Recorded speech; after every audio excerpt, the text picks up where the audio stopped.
जी sir, क्या कहना चाहेंगे? तो किसानों का जो सेक्रेटरीट के सामने धरना चला हुआ है, उसके बारे में जो फर्दर अपडेट थी वो मैं जनरल लोगों से हम लोग शेयर करना चाह रहे थे। प्रशासन का जो कार्य है, मिनी सेक्रेटरीट का कार्य है, तो वो सुचारू रूप से अभी भी चल रहा है और हमने पिछले 2 दिनों में जो किसान संगठन है उनसे रेगुलर रूप से बैठकें की हैं।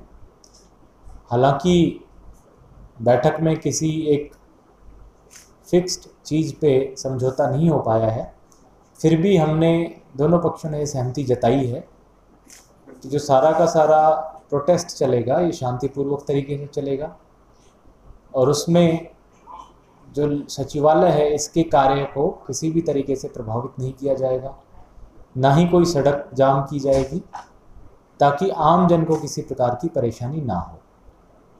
और इसी सिलसिले में एक तो मैं जो आम जन है, करनाल ज़िले के नागरिक हैं, उनको आश्वस्त करना चाहूँगा कि उनको किसी भी प्रकार से घबराने की, डरने की आवश्यकता नहीं है और ना ही उनको कोई इस प्रकार की परेशानी आने दी जाएगी। उनकी मूवमेंट कोई रिस्ट्रिक्टेड नहीं है और ना ही उनके सचिवालय के कार्य जो है किसी प्रकार से रुकेंगे। दूसरा, मैं किसान भाइयों से भी अपील करूंगा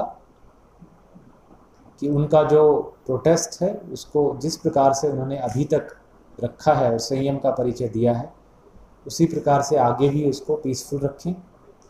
हालांकि पिछले 2 दिनों में कुछ इंसिडेंट्स आई हैं जिसमें कुछ असामाजिक तत्वों ने किसान आंदोलन का नाम लेकर के उसके आड़ में कानून व्यवस्था को बिगाड़ने की कोशिश की, लेकिन फिर भी प्रशासन ने ऐसे एंटी सोशल एलिमेंट्स को बड़ी सावधानी से टैकल किया और ये एंश्योर किया कि किसी भी प्रकार से आपस का जो एक तालमेल है वो ना टूटे, ना बिगड़े। दूसरा, मैं किसान संगठनों से ये भी आग्रह करना चाहूँगा कि प्रशासन हमेशा बातचीत के लिए तैयार है। हमने पहले भी उनको ये इंडिकेशन दिया है, उनसे बात की है, आगे भी जब भी वो बातचीत करना चाहें किसी भी मुद्दे पे तो हम बातचीत के लिए तैयार हैं और कभी भी वो हमारे साथ बैठ कर के बातचीत कर सकते हैं। मैं एसपी साहब से भी कहूँगा 2 मिनट वो भी इस मुद्दे पे अपनी बात रखेंगे। जो किसानों का जो प्रोटेस्ट चल रहा है उसके मद्देनजर कानूनी व्यवस्था बनाए रखने के लिए और शहर में भी जो ट्रैफिक का आवागमन भी सुचारू रूप से रखने के लिए पुलिस के द्वारा माकूल और पुख्ता बंदोबस्त अभी तक किए गए हैं। जो 40 कंपनियां हमने डे फर्स्ट से डिप्लॉय की थी, उनका डिप्लॉयमेंट लगातार जारी है और रात के समय भी हमारी 10 कंपनी है वो लघु सचिवालय व आसपास के क्षेत्र में तैनात रहती है, ताकि किसी भी प्रकार से यदि कोई असामाजिक तत्व है, कोई गैर कानूनी गतिविधि करने की कोशिश करे तो उसको तुरंत टैकल किया जा सके।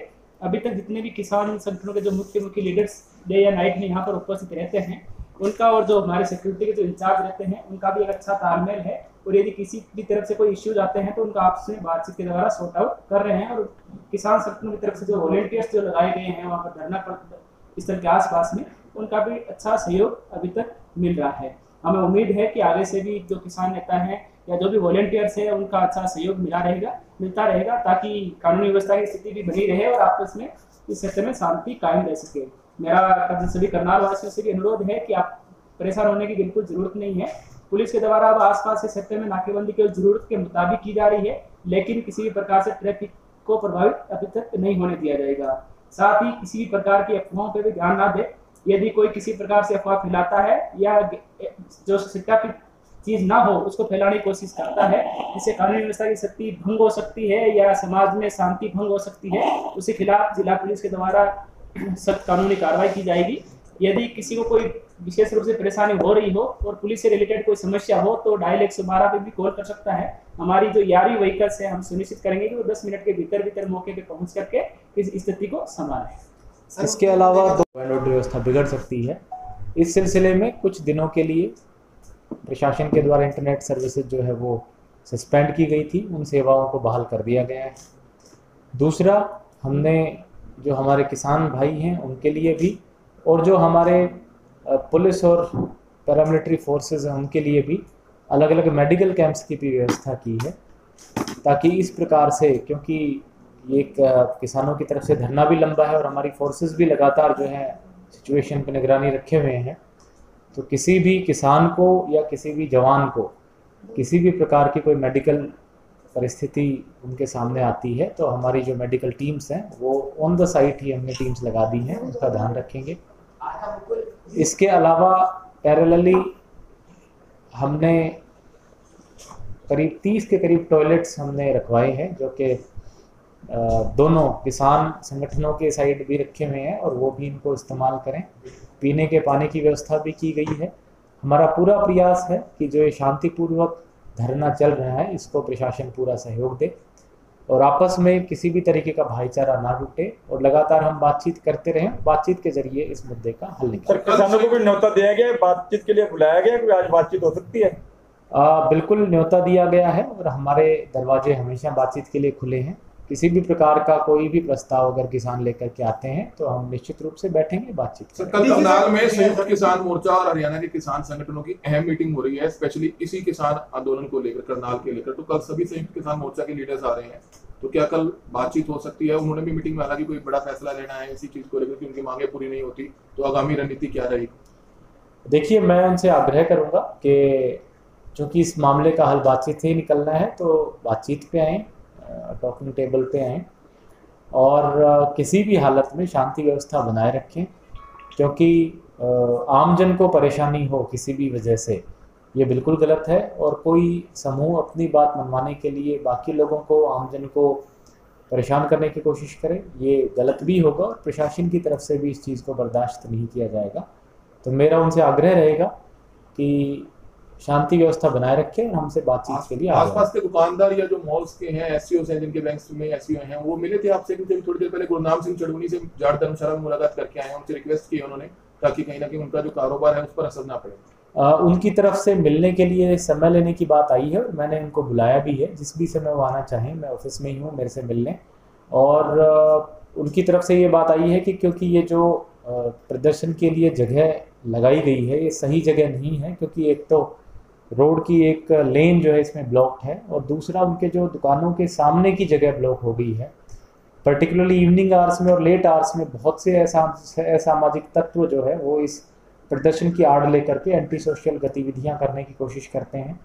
हमारे संज्ञान में भी कई मुद्दे इस तरीके के आए हैं जब काफ़ी लोग जो है, काफ़ी शराबी लोग या बाकी इस तरीके के उत्पात मचाने वाले लोग इस फिराक में रहते हैं कि, और उससे निश्चित रूप से जो आसपास के दुकानदार हैं उनको भी भय का माहौल व्याप्त होता है। तो उनकी तरफ से मेरे पास बातचीत के लिए एक समय लेने की बात आई है और जब भी आए हम उनकी समस्या सुनेंगे और उसका समाधान भी करेंगे। किसान भाइयों से आग्रह रहेगा कि इनका भी, चूँकि किसी का भी रोजगार या रोजी रोटी ना खराब हो, इसलिए अपने जो धरना स्थल है उस हिसाब से उचित रूप से चयन करें, ताकि ना तो आम नागरिक को परेशानी हो और ना ही किसी का रोजगार। कटाई का 2 दिनों का जब 3 दिन दौर की वार्ता हुई, पेच कहाँ फंसा हुआ? देखिए, जैसे मैंने कहा कि जब बातचीत होती है दोनों पक्ष अपनी अपनी बात रखते हैं, कोई बीच का रास्ता निकलता है, वही समाधान है। किसानों के द्वारा जो बातें रखी गई हैं वो सरकार को एक स्तर पे मान्य नहीं है। सरकार का प्रस्ताव अभी तक जो है एक स्तर पे किसानों को मान्य नहीं है। फिर भी जैसे मैंने कहा, बातचीत करने के लिए हम तैयार हैं, दोबारा बातचीत पे बैठेंगे, कोई ना कोई इसका हल जरूर निकलेगा। सर, 12 तारीख को नीट और HCS के तमाम जो पेपर है, सब स्कूल कॉलेजेस बुक हैं, उस तरह की व्यवस्था पर क्या असर नजर आएगा? देखिए, एग्जाम्स बिल्कुल 12 को एक तो HPSC का एग्ज़ाम रखा हुआ है HCS का, और उसमें हमारे ज़िले में 19 लोकेशंस पे टोटल 24 सेंटर्स हैं और लगभग 7-7.5 हज़ार कैंडिडेट उस एग्ज़ाम में अपीयर होंगे। तो हमने उसकी पूरी व्यवस्था कर ली है। एग्ज़ाम को बड़े सुचारू रूप से किया जाएगा।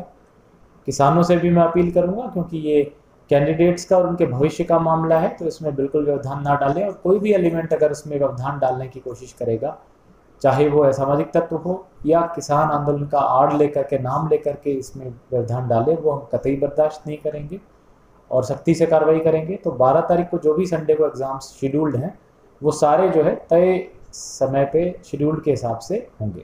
एग्जाम मंडी में सीजन शुरू होने वाला है, उसको लेकर भी क्या तैयारियां की गई हैं किसानों के लिए? मंडी में जो यूजुअल हमारी प्रिपरेशंस होती हैं वो हैं, और स्टाफ के डिप्लॉयमेंट कर दी गई है। गेट पे जो है गेट पास काटने के लिए कंप्यूटर ऑपरेटर्स लगाए जा रहे हैं। साथ में अंदर टॉयलेट, पीने के पानी, शेड, ये सब व्यवस्था की गई है ताकि किसानों को वेट ना करना पड़े, तुरंत उनकी फसल का खरीद हो और 24 घंटे के अंदर अंदर पैसा उनके खाते में आ जाए।